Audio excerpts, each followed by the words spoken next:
this lesson, we are working with just one objective. Use Cpctc to prove that parts of a triangle are congruent. Now, of course, naturally, you read this objective and it says use Cpctc. It would kind of make sense that we should know what that is. And Cpctc is just an abbreviation. It stands for something that you should know down cold. Corresponding parts of congruent triangles are congruent. Again, Cpctc, corresponding parts of congruent triangles are congruent. So this is telling us something like if we had a triangle, and here I'm just going to copy and paste it. As a copy and paste, we know then, come on, slide, no. We know that those are the same. Those are congruent triangles. Corresponding parts, of course, means that they are matching parts. We know that matching for corresponding parts will be congruent. So we can use our tick marks to say these two angles are congruent. These are congruent. The corresponding sides would be congruent. We know that we could go through and put down 3 tick marks, 3 tick arcs. Anything that is in a corresponding position are congruent. Our textbook and a lot of others use this phrase Cpctc to simply tell you anything that matches up, we can say these two chunks are congruent. On a personal level, I hate this. I don't like Cpctc. It's not a precise mathematical thing. It's just a fun little part that, frankly, because so many students remember it, a lot of authors use it. And so in that respect, you know, it's a good thing because it helps you remember an important mathematical concept. But frankly, that's exactly what the definition of congruent triangles is. The definition of congruent triangles are all 3 pairs of matching angles are congruent. All 3 pairs of matching sides are congruent. Well, angles and sides are the parts. So this is telling you matching parts of congruent triangles are congruent. That's the definition anyway. I'm not a big fan of the name Cpctc because it's not a precise mathematical term, but it does help students remember, so I'm okay with it. Even though I don't personally like it, it can help, so it's a good thing. Now, one of the things that you will have to keep in mind, Cpctc, the definition of congruent triangles, this is a tool that we will use to say, I know that these 2 sides are the same because I already know that these 2 triangles are the same. So basically, this piece right here says, once you get congruent triangles, the congruent triangles will give you a pair of congruent angles, or it'll give you a pair of congruent sides. You cannot use this thing until after you have already shown that triangles are congruent. Which of course is why we went through side, side, side, side, angle, side, angle, angle, side, hypotenuse, leg. We went through those 5 theorems because these are 5 different ways to give you the triangles. And so each one of these things has a flow to them. You will set up one of these 5, show that it actually does work, and then after it works, you get congruent triangles for free, which then matches up and gives you all the other missing pieces for free. For instance, side, side, side, if you show that this one works, you can then pick any of the other 3 pairs, any of the 3 pairs of angles and say, those are going to be congruent also. If you use side, angle, side, after you've got that it works, after you finish the checklist for it, it's then going to give you the other 2 pairs of angles and the last pair of sides using Cpctc. This is the entire structure behind our entire lesson. Every single thing that you're working with is going to follow this flow. So naturally, we'll start off with some of the simpler, easier ones. How long is AB? And you'll note the directions here do not ask you to explain. They don't ask you to justify. The directions only say what's the answer, so we're lucky that we don't have to write up any kind of details why we know we're correct. We only have to answer the question. How big is AB? And Jalen looked at it and said it's 18 miles. You're correct. Done. Nothing else is required to fit our directions. I want to make sure, though, that what if the directions were different? What if the direction said justify your answer? What if the direction said explain your answer? Well, 15 matches 15. 10 matches 10. Vertical angles are congruent. So this is side, angle, side. We could simply say side, angle, side gives you congruent triangles, which then gives you AB congruent with 18, or rather we could simply say AB equals 18. There's kind of a basic outline. It's missing a lot of the formal details, but we weren't asked to write a formal proof. We don't need formal details. I'm just putting it down so that you can see the thought process. What about here?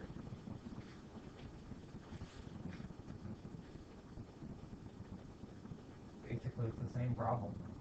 Yeah, it's a different thing. Landscape architect sets up triangles to find the distance across the pond. Okay, so it's distance across a pond instead of distance across a ravine. It's still side,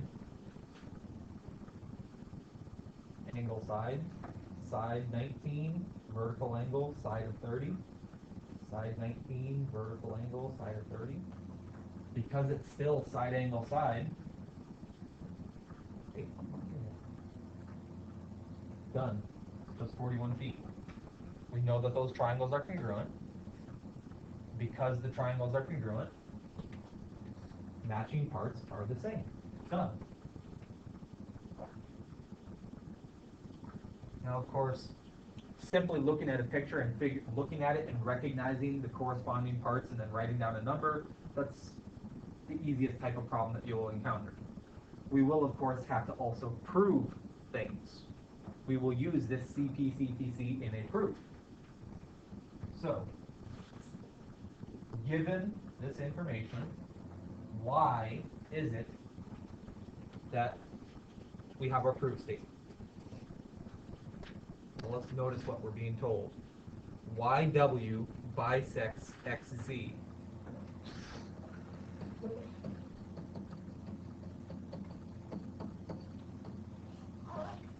That piece is given to us. With it being given, what does that tell you? What does bisect mean? Cuts in half, and since it's cut in half, in particular, it would tell us that these bottom pieces are the same. So we could say XW is congruent to ZW, and that's because of the definition of a bisector. Great, we have one pair of congruent sides with our triangles. Let's keep going. We also have XY congruent to YZ. Right, so I'm going to put that piece down. XY congruent to YZ. That piece of information is given. So XY congruent to YZ. By looking at the picture, is there anything else that you can recognize? Because of course, we're trying to set up one of our theorems. We're trying to set up side, side, side, side, angle, side, angle, hypotenuse, leg. Okay, you said YW is congruent to YW.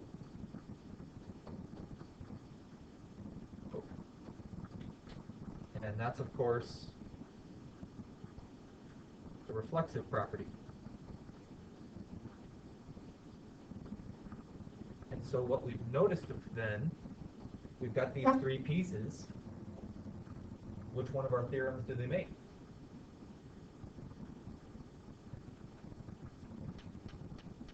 I can hear you muttering it. Just say it a little bit louder. Yes, we've got side, side, side. And so we will take these three things and say, these three come together and give us triangle XYW is congruent to triangle ZYW because of, and I almost put that one down wrong, because of side, side, side. With our last homeworks, this is where we would have stopped. With our earlier homework, the things that you were practicing last week, we would have got the fact that the triangles are the same, and then we stopped because that was what our goal was. We were done. The only thing we add on to this now is one last step. Because the triangles are congruent, we would get XYW congruent to ZYW because those are matching angles. Those are corresponding angles. So that would allow us to say angle XYW is congruent to angle ZYW. And it's the definition of congruence, which we phrase as Cpctc. And we're done. You'll notice this entire proof fits the flow. We'll start with our given, and then with the given, right here, we're trying to set up one of our theorems. We're going through our checklist for side, side, side. We're going through the checklist for side, angle, side, or hypotenuse, leg, or any of those things that we spent the whole week working on.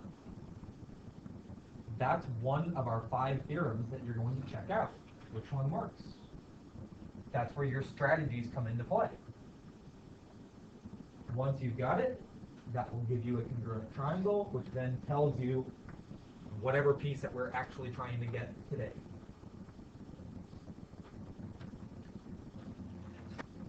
Now, one thing to keep in mind, you will have some problems that ask you to prove 2 segments are parallel. Keep in mind what we were working on before. With our last unit, we were working with parallel lines, and so we know that if you have parallel, it'll give you corresponding angles that are congruent. But we also knew all of those converses worked as well. If you have alternate interior angles congruent, the converse of the alternate interior angles theorem tells you the lines will be parallel. If you have a pair of corresponding angles congruent, that will give you parallel lines via the converse of the corresponding angles theorem. I want to make sure that you see how this thing bridges. With our last unit, we were working on parallel lines. In this section, this unit, we're also going to use that previous information to explain why lines are parallel using congruent triangles.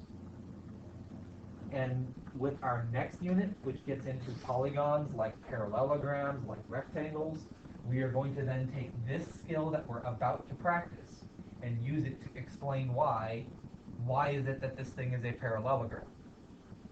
And so we'll build upon this skill with our next unit even further by saying congruent angles leads to parallel.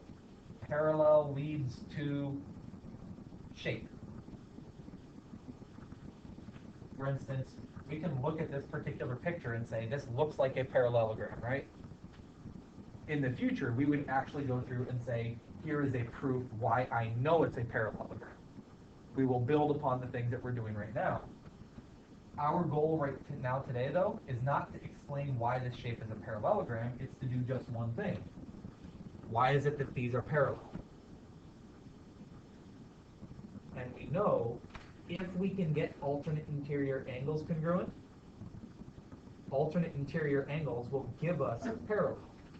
So we're kind of working backwards and saying, in order to get parallel, we will get alternate interior angles congruent. But we're not given anything for alternate interior angles are congruent. So to get these, that's going to come from having congruent triangles. If we have congruent triangles, Cpctc will tell us then that we've got a pair of matching angles. Those will be alternate interior, which then chains together to give us parallel. So of course, if we're going to get congruent triangles, where is that going to come from? Which one of our theorems seems like it would be able to work?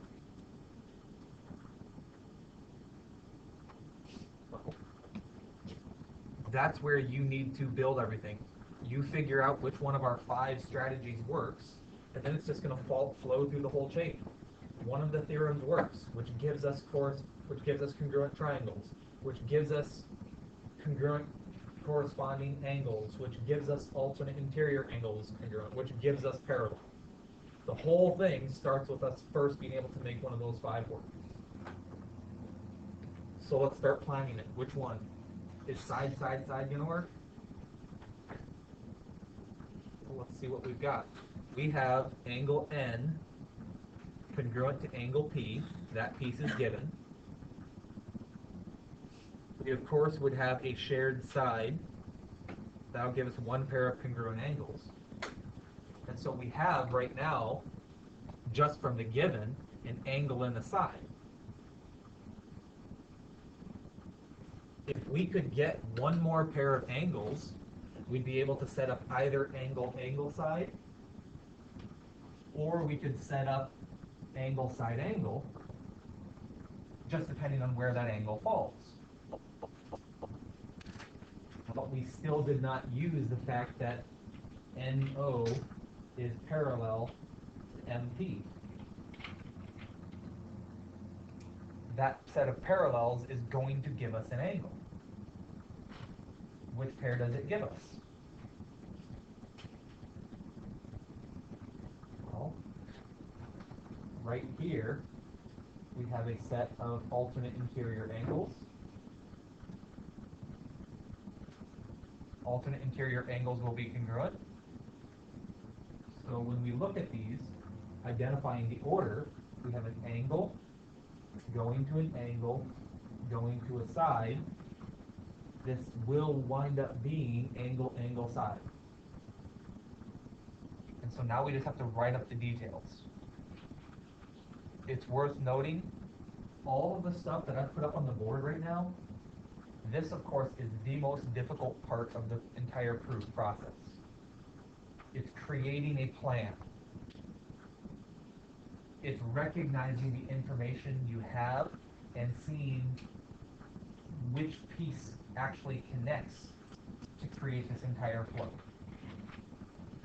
Once you've got these details, once we've got the ideas here, writing up the details is nowhere near as difficult as figuring out what they are.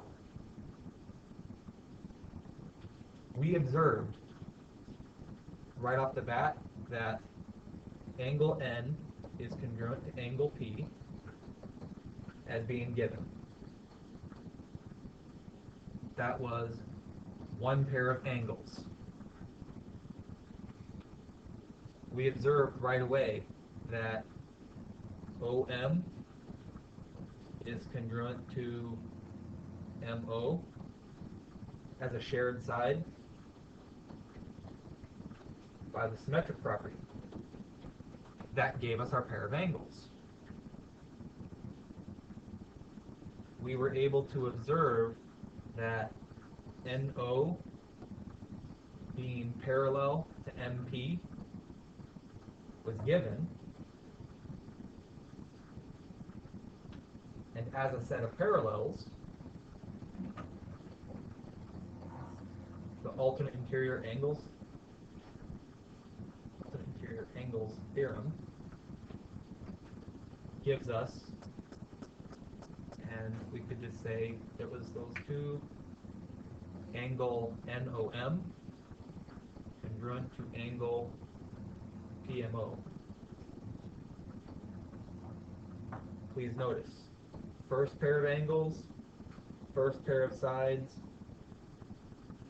second pair of angles, fitting angle side. We have those three pieces telling us here's our checklist for the theorem. So triangle NOM is congruent to triangle PMO, and I used angle side to make it happen. Notice where we are. Angle side gave me congruent triangles. And so now we're going to continue the plan and say we would have, with knowing that these triangles are congruent now, it would tell us these two angles are congruent. Angle NMO is congruent to angle POM,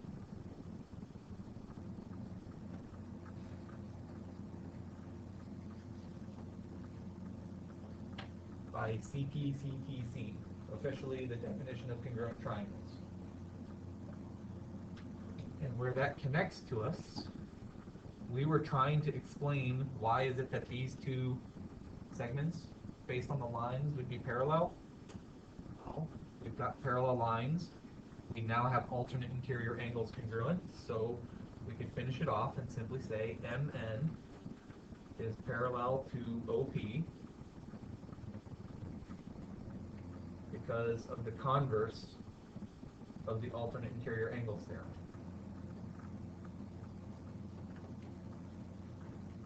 And we're done.